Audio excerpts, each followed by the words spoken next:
Hello friends, इस video के अंदर मैं आपके साथ बात कर रहा हूँ आरआईएल के बारे में। आरआईएल मतलब रिलायंस इंडस्ट्रीज लिमिटेड नहीं, रेन इंडस्ट्रीज लिमिटेड। लेकिन आज बाई चांस दोनों के रिजल्ट आज ही आए हैं, लेकिन मैं आपके साथ जो डिस्कशन कर रहा हूँ वो रेन इंडस्ट्रीज लिमिटेड के बारे में कर रहा हूँ। तो जो हमारे व्यूअर्स हैं जो पहले से मेरे चैनल के साथ जुड़े हुए हैं उनको ये बात पता है कि आरआईएल यानी कि रेन इंडस्ट्रीज लिमिटेड जो है वो 3 सेगमेंट में काम करती है, जिसमें सबसे पहला सेगमेंट है कि जिसके अंदर वो सीपीसी का बिजनेस करते हैं, यानी कि कार्बन बिजनेस करते हैं। और सीपीसी या सीटीपी जो है कैल्साइंट पेट्रोलियम कोक या कोलतार पिच का जो बिजनेस है वो इसके अंदर आता है, जो जनरली जो है मेटल्स के साथ जुड़ा हुआ है। तो जो मेटल के जो प्रोड्यूसर्स हैं, जिसमें स्पेशली एल्युमिनियम या स्टील के जो मैन्युफैक्चरर्स हैं, वो उस आइटम्स को यूज़ करते हैं। और ये लगभग लगभग 65 से लेकर 70% के आसपास का ये जो हिस्सा होता है। इन्हीं प्रोसेस के दौरान जो है ये स्पेशलाइज्ड केमिकल्स निकालते हैं, जिसको ये एडवांस मटेरियल बोलते हैं, जो करीबन 20% के आसपास है। इसके अलावा साउथ इंडिया के अंदर इनका प्रिया सीमेंट नाम से जो बिजनेस है, तो करीबन 10% हिस्सा जो है प्रिया सीमेंट के बिजनेस से ये जो है चलाते हैं। ये जो कंपनी है वास्तव में इंडियन मल्टीनेशनल है, यानी कि इंडिया की कंपनी है, लेकिन देश के अलावा जो है विदेशों के अंदर इसकी काफ़ी बड़ी इन्वेस्टमेंट्स हैं। बस बैलेंस शीट के अंदर डेट काफ़ी बड़ी मात्रा में है, जो कि हम निवेशकों के लिए भी कभी कभी चिंता का विषय बन जाता है, जैसे आज की परिस्थिति के अंदर। तो देखिएगा जो सब्सिडरीज हैं, rain cement limited, Renuka cement limited, rain CII carbon limited Vizag, rain commodities USA, rain carbon incorporated, rain carbon holdings LLC, rain global services. तो देखिएगा हैंडी केमिकल्स यूएसए लिमिटेड, इसी तरीके से जर्मनी की कंपनी है रेन कार्बन GmbH। और इसी तरीके से कनाडा में रटगर्स कनाडा, तो रटगर्स ग्रुप पूरा जो है इनके पास है, जो इन्होंने एक्वायर किया था।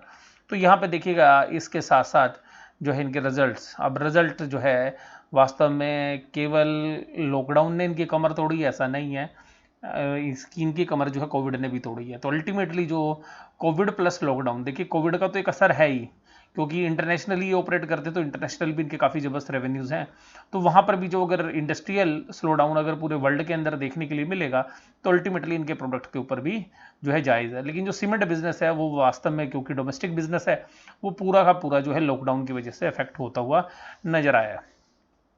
और देखिएगा ये जो सेगमेंट है, ये जो क्वार्टर है, ये सेकंड क्वार्टर है इसका, क्योंकि क्वार्टर नंबर 1 नहीं है।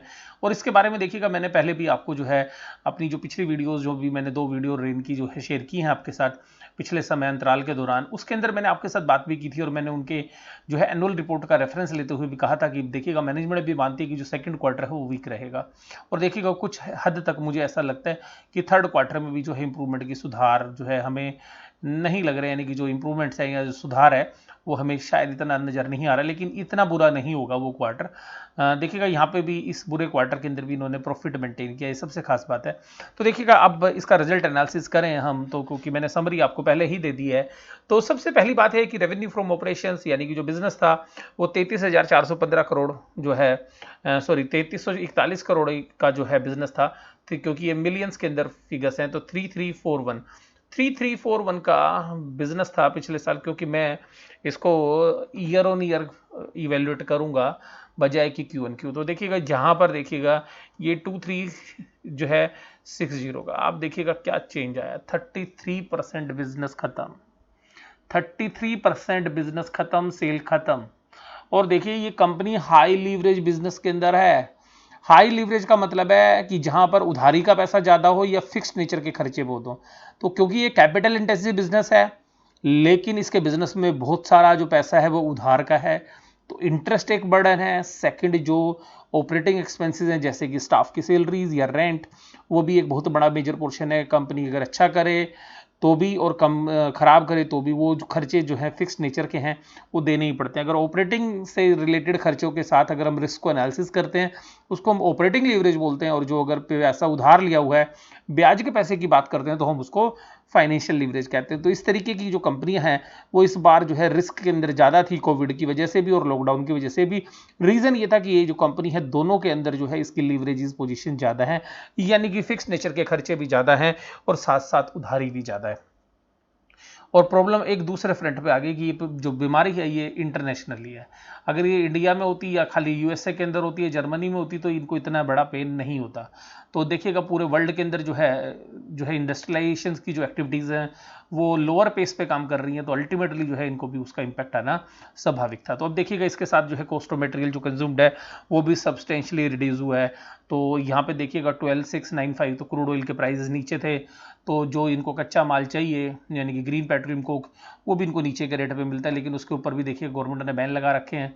तो सुप्रीम कोर्ट के बैन के बाद भी जो है उसकी एक लिमिटेड जो है आपकी आपूर्ति जो है हो पा रही है। तो इसके अंदर देखिएगा और मटेरियल्स भी हैं जो सीमेंट के मटेरियल्स हैं, क्योंकि ये मैं आपके साथ जो रिजल्ट एनालिसिस कर रहा हूँ ये कंसोलिडेटेड है, तो इसमें जो सीमेंट का रॉ मटेरियल है वो भी इंक्लूड है। परचेज ऑफ ट्रेडिंग स्टॉक यानी कि जो खरीद के बेचते हैं उसमें कहीं इन्होंने कमी नहीं छोड़ी है, तो जितना पिछले बार खरीदा था माल उतना ही इस बार खरीद के भी इन्होंने सेल किया। लेकिन जो इनकी मैन्युफैक्चरिंग एक्टिविटीज़ है उस पर जरूर से जरूर डंप पड़ा है। इन्वेंट्री जो है यहाँ पे इनकी बढ़ी है, तो माल बना तो रखा था इन्होंने, लेकिन उसकी जो है डिमांड नहीं आई, तो वो देखिएगा इंक्रीज है आपका। तो जो स्टॉक इंक्रीज हुआ है वो वैल्यू आपने कम कर दी खर्चों में से। एम्प्लॉय के खर्चे के अंदर भी आप देखेंगे तो करीबन जो है 8% के आसपास की ग्रोथ है पिछले साल से भी और पिछले क्वार्टर से भी। तो ईयर ऑन ईयर भी बात करें या किसी भी तरीके से बात करें तो सेम। फाइनेंस कॉस्ट देखिएगा बढ़ती हुई नजर आ रही है। देखिएगा 1195 थी पिछले क्वार्टर में, पिछले साल थी 1133 करोड़। ये देखिएगा ये जो है प्रॉब्लम है ये है 124 करोड़ का ब्याज, जो पिछले बार था 119 का और पिछले साल था 113 करोड़ का। अल्टीमेटली ये जो इंटरेस्ट है दैट इज ए बर्डन। उसके बाद है इंटरेस्ट, देखिएगा आप तो 188 करोड़ का इंटरेस्ट भी है, वो सॉरी डेप्रीशिएशन भी। तो ये डेप्रीशिएशन है that is a fixed cost, तो इसमें कैश तो गया नहीं है, तो इसका मतलब कैश की पोजीशन जो है कंफर्टेबल है इनकी। तो यहाँ पर आप देखिएगा तो ये जो खर्चे हैं, इसके अलावा एम्प्लॉय का जो खर्चा है वो भी फिक्स नेचर का है, और बाकी जो अदर एक्सपेंसेस हैं वो बिजनेस के साइज के छोटे होने की वजह से उस खर्चे में भी कमी देखने के लिए मिली है। तो देखिएगा ये पिछले साल से भी कम होते हुए नजर आए। तो अल्टीमेटली जब बाकी खर्चे कम हो जाते हैं, जब बिजनेस छोटा हो जाता है तो अल्टीमेटली देखिएगा यहाँ पे 23,214 है। अब जो टोटल प्रॉफिट और लॉस आया है वो है 659। ये देखिएगा यहाँ से पिछले क्वार्टर से आप देखेंगे तो 30% रह गया, तो सॉरी 40% रह गया, और यहाँ से अगर आप देखेंगे तो 30% रह गया। पिछले साल के सेम क्वार्टर से कंपेयर करोगे तो लगभग 30%, पिछले अभी जो लास्ट क्वार्टर था उससे कंपेयर करोगे तो लगभग 40%। अल्टीमेटली प्रॉफिट जो है वो ख़त्म होता हुआ नजर आया, इम्पैक्ट नज़र आया ईपीएस पर।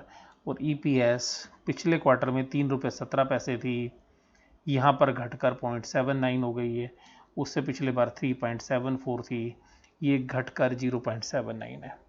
और अब असली प्रॉब्लम ये है कि अगले क्वार्टर में क्या होगा, बट अगले क्वार्टर में इतनी बुरी हालत नहीं होगी, ये मैं आपको जो है बता सकता हूँ कि अभी जो मार्केट में हालत हैं जब अनलॉक हुआ है तो कुछ तो इम्प्रूवमेंट जो है आपको देखने के लिए जरूर से जरूर मिलेगी। बट देखिएगा क्योंकि इंडस्ट्रियलाइजेशन से जो जुड़े हुए चीज़ें हैं, बहुत सारे मल्टीपल जो है कॉम्प्लेक्स बिजनेस है इनका, तो इसलिए थोड़ी सी देखिएगा जो जज करना भी थोड़ा मुश्किल हो जाता है। तो आइएगा अब इनके सारे बिजनेसेस को देखें कि किन बिजनेस से इन्होंने जो है अच्छा किया, किन बिजनेसेस के अंदर इनकी परफॉर्मेंस खराब रही। तो देखिएगा यहाँ पर भी अगर मैं क्वार्टरली रिजल्ट्स की बात करूँ, जो क्वार्टरली रिजल्ट्स की भी बात करूँ तो कैश फ्लो में देखिएगा यहाँ पे cash flow from operating activities में इन्होंने काफ़ी अच्छा किया है। तो देखिएगा यहाँ पर cash flow from operating activities देखिएगा 1000 करोड़ का कैश जनरेट किया है, जो पिछले क्वार्टर पिछले यहाँ लेकिन 6 महीने के ध्यान रखिएगा, ये 6 मंथ का है, जनवरी से जून का है, जनवरी से जून का है 6 महीने का। और पिछले साल सेम पीरियड में जो है 9 to 6 करोड़ था इस बार, क्योंकि इसमें डेप्रीशिएशन वाली भी आइटम है।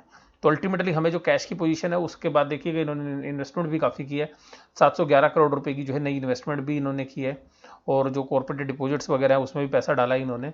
तो यहाँ पे जो है ये 711 करोड़ की एक नई जो है पीपी के अंदर भी जो इनकी इन्वेस्टमेंट है। उसके बाद अगर आप यहाँ पर इस चीज़ को देखना चाहेंगे कि कैश की पोजीशन कैसे बढ़िया हुई, तो अल्टीमेटली देखिएगा क्योंकि मेजरली जो खर्चा डेप्रीशिएशन है उसकी वजह से जो है इनके पास cash flow from operating activity हमेशा अच्छा रहता है। आप देखिएगा यहाँ पे अगर सेगमेंट की बात करें कहाँ पे सबसे ज़्यादा डेंट पड़ा है, रेवेन्यू में भी और रिजल्ट में भी। देखिएगा सबसे पहली बात है कि कार्बन बिजनेस, जहाँ पे पिछले साल 2315 था वहाँ पर घट के 1698 हो गया, करोड़ में बात कर रहा हूँ मैं। और देखिएगा पिछले से भी जो है 20% डाउन है। अगर मार्च क्वार्टर से भी बात करेंगे तो करीबन 20% के डाउन है। एडवांस मटेरियल भी आप देखिएगा करीबन 10% डाउन है, पिछले साल से तो जो है करीबन 30% डाउन है।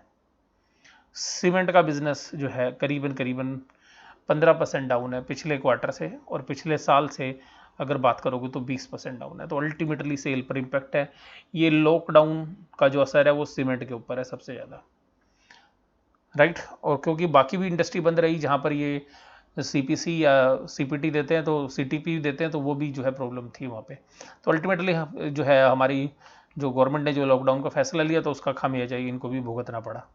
कार्बन बिजनेस में हालांकि प्रॉफिट 247 करोड़ के, लेकिन इसमें से ध्यान रखिएगा इसमें से इंटरेस्ट और डेप्रिसिएशन की कॉस्ट माइनस नहीं है, तो अल्टीमेटली ये लॉस ही है एक तरीके से।